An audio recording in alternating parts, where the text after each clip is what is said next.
سلام عزیزای دل، امیدوارم هر جا که هستید حالتون خوب باشه. رفقای گل، یه اتچمنت آوردم گاد به نظر خودم که عالیه. حالا نظر شما هم تو کامنت ها نظر بدید. نظر دقیقتون برام مهمه. دمتون گرم تا اینجا حمایت کردید. لطفا سابو بزنید بچه ها، خانواده‌مون بزرگتر بشه. عشق منید.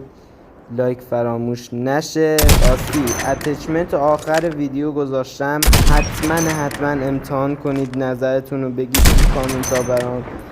دمتون گرم. فعلا خداحافظ تا ویدیوی بعدی.